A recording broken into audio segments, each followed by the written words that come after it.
Good evening. Tonight's story is about a young girl. Her psychic ability was mental mediumship.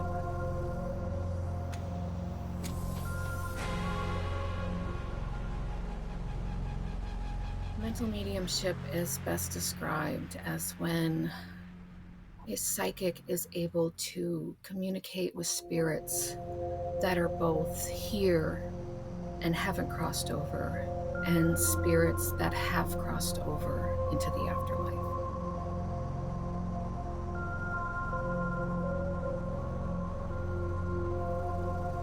This young lady, only 15, attending high school, already having enough on her plate, started experiencing very loud and confusing spirit interaction.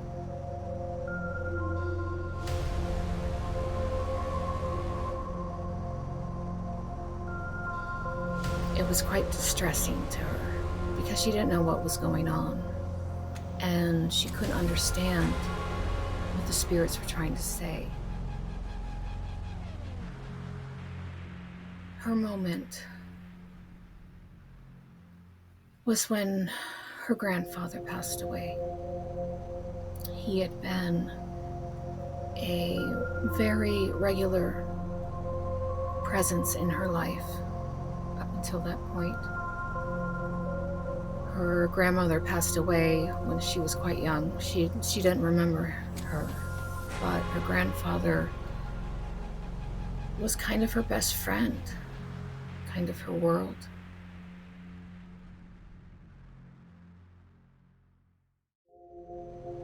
She did well in school. She had two parents at home that loved her. She had her grandfather, which absolutely adored her and was in her life on a regular basis. And she had friends that she really cared about. She was a little shy sometimes, but once she got to know people, she opened up, and she was a little ray of sunshine.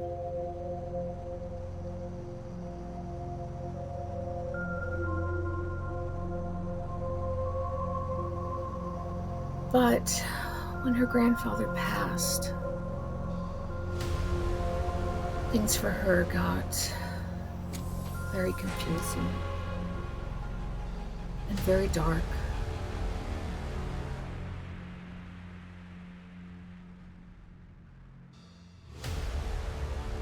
She didn't just want to know if he was happy where he was, or if he was safe where he was.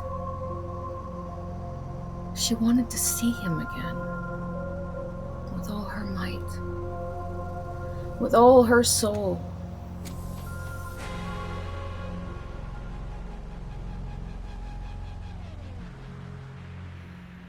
And one night, a few days after the funeral, she broke down in tears in her room. She laid down and she put the pillow to her face, and she just sobbed and sobbed into the pillow. She screamed and she kicked, and she was wild. She was so angry.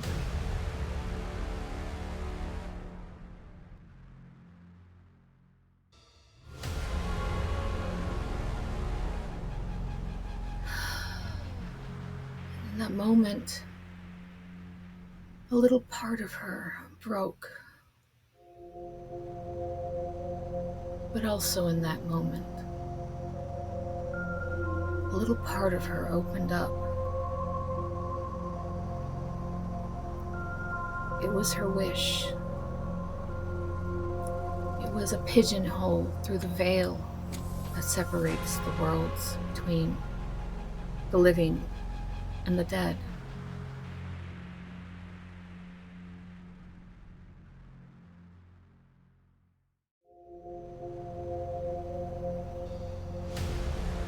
But that pigeonhole didn't stay small. With stress going on in her life, as every teenager has, that pigeonhole started to get ripped bigger and bigger, until a whole huge hole was ripped through that veil. And it wasn't just her grandfather that she could sense, that she could feel, and see in her mind and see in her dreams. But now it seemed as though everyone was, from the land of the dead, was pouring out of this veil, screaming and yelling and taunting and trying to get her attention. She was terrified.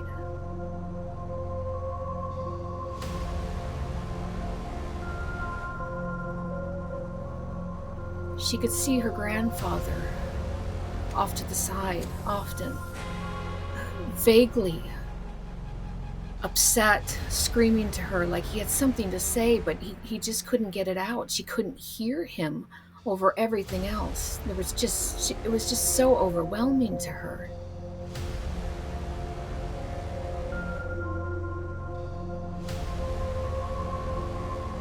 Going to school, sometimes it was just quiet initially, but then she would see shadows moving alongside her, distracting her. She'd go to the bathroom thinking maybe she'd be safe there, away from everyone, away from everything. But it wouldn't stop.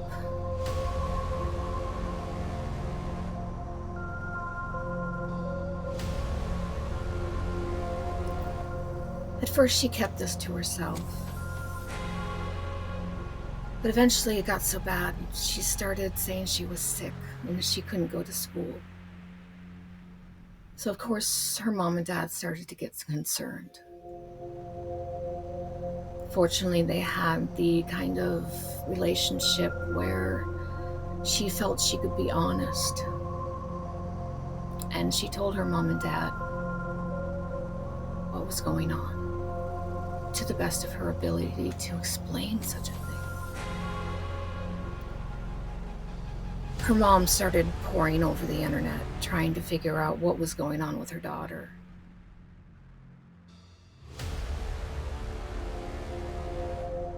Was it mental illness, or was it a gift?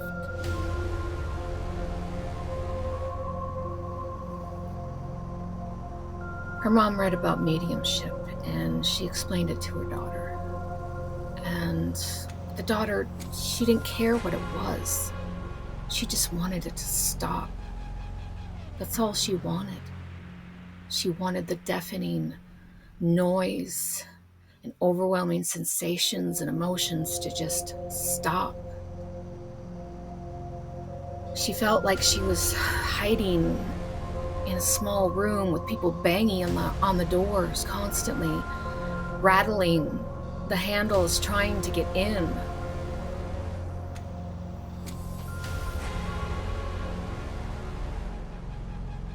And she was all alone. She was all by herself. She was terrified.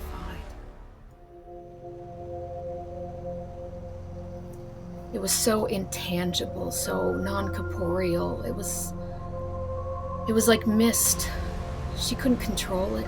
She couldn't stop it. She didn't know what to do. So her mom sought out a counselor that knew what to do.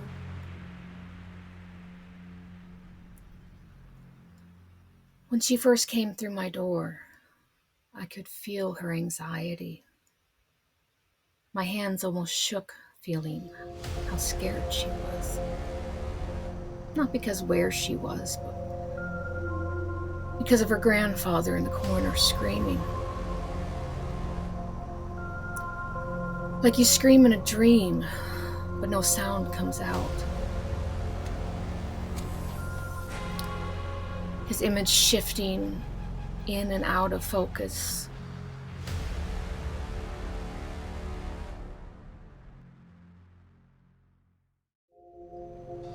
I asked her why she was so anxious, and she told me.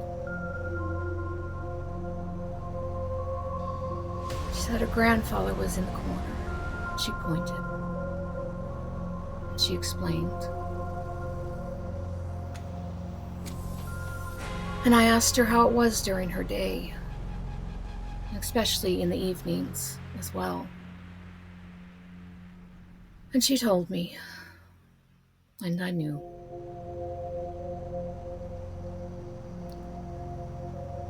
That pigeonhole that she had opened up was mental mediumship, which is a component of clairvoyant cognition, a much more extensive gift that involves a wide range of communicating with the universe, nature, entities, spirits. This was just focused on mental mediumship, because this was just focused on her grandfather.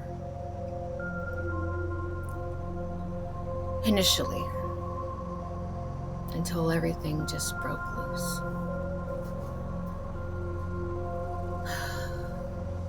She had left an open for business sign on her door, and every spirit that came anywhere near her started banging on her door.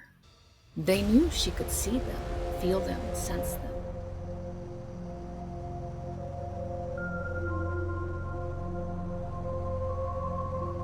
They thought that she could help them, either help them speak to someone that was alive and comfort them and let them know that they were okay, or tell them something that they desperately needed to know, or maybe even help them cross over into the afterlife. But she couldn't even make out what they were saying. She couldn't make out what they were feeling. It was just like a bright light, like the sun, just bearing down on her. She couldn't see. She was blinded.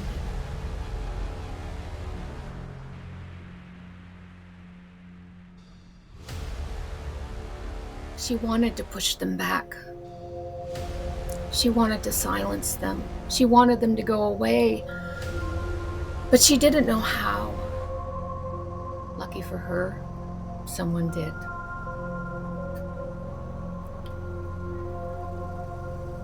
In one of our sessions, I had her close her eyes. And I had her go into that room where everyone was banging on the doors, where people kept coming in and coming out relentlessly.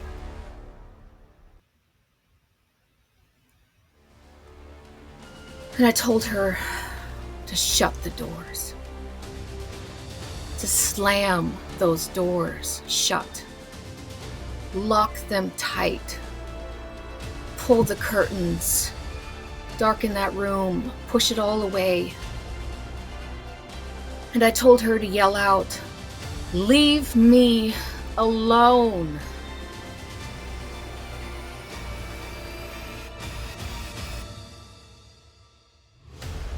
As loud as she could, with as much emotion as she could, over and over and over again.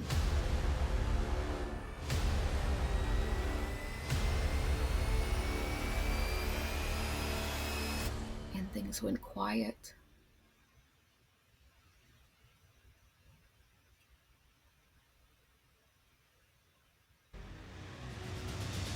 I told her it wasn't a permanent fix, that there would be times that someone would rattle the door, knock on the window, pass her by.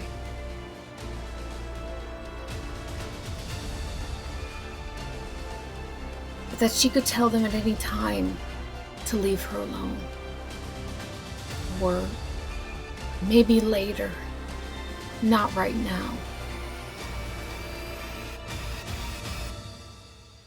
So she did. She was able to shut that door. So if she wanted to, she could open a door, crack open a window.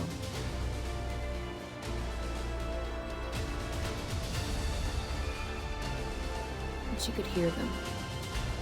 And if she wanted to, she could develop her ability so she could better hear what they were saying, feel what they were feeling, and pass on messages. She didn't seem to have the gift to help them cross over. There was a great deal she could do. Her mom saw it as a gift. So did her dad.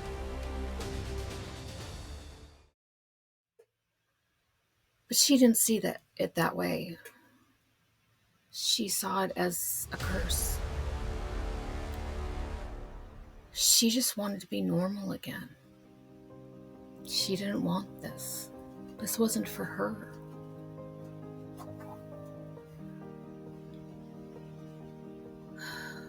The grass is always greener. Some people want these abilities more than anything, while others will do anything to make them go away.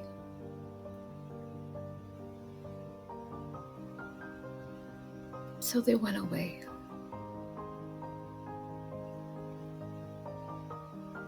Her parents worried that she'd want it back someday and she wouldn't be able to. She didn't care. She just wanted it to stop.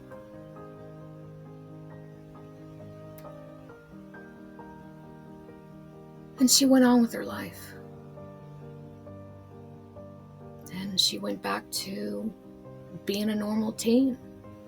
She went back to her physical activities, her academic activities. She went back to socializing. She missed her grandfather deeply. And every now and again, she'd peep through that little pinhole in the veil. And she'd look in to see that he was still okay, that he was still there.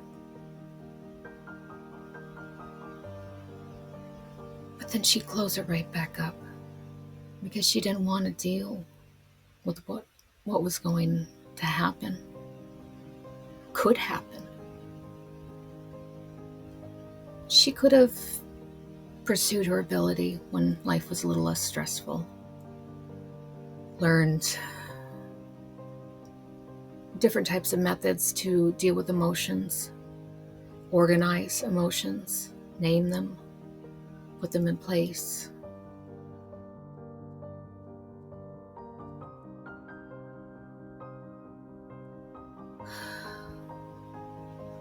Form a queue to align, to help people one by one.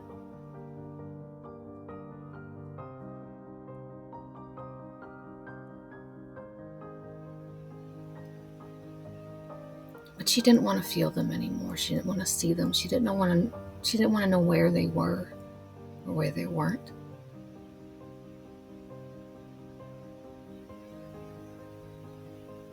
There's many things that mental mediums can do to keep stress in control.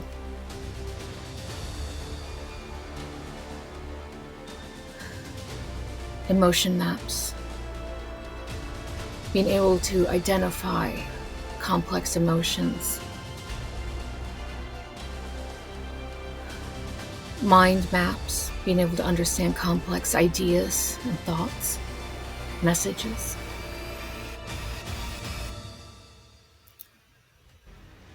They can engage in meditation, mindful meditation, transcendental meditation.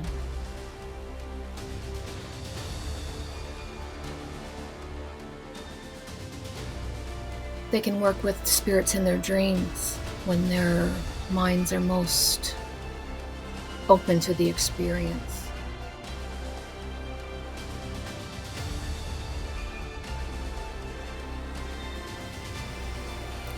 Mental mediums that get messages in dreams often keep something close by for dictation or recording, pen and paper to write down details of their dreams.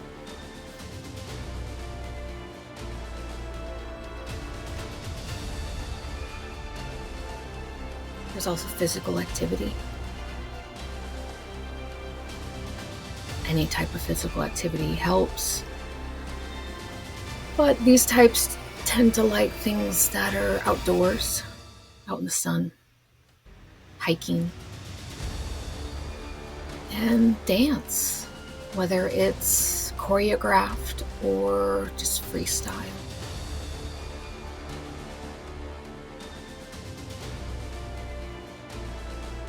She was a young lady that made a big decision. And for her, I think it was the right decision. Because it wasn't what she wanted. Psychic abilities come to us because something triggered it. Not always because we're destined for it. Just because we have the gift doesn't mean we have to use it. Just that we can, if we want to. Some people, they don't have the ability to not get stressed out in their lives. Their careers are too fast-paced. Their family life is too chaotic. It's okay to shut down every now and again, or permanently.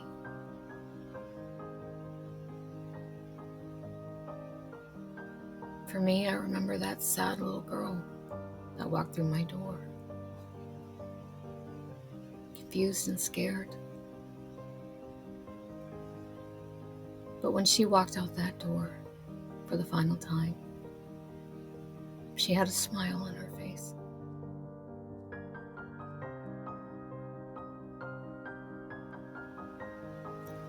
And she felt free.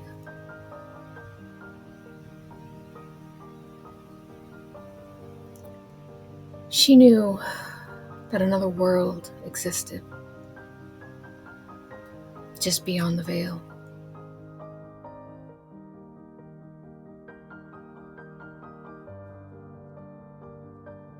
But she decided she wanted to grow up.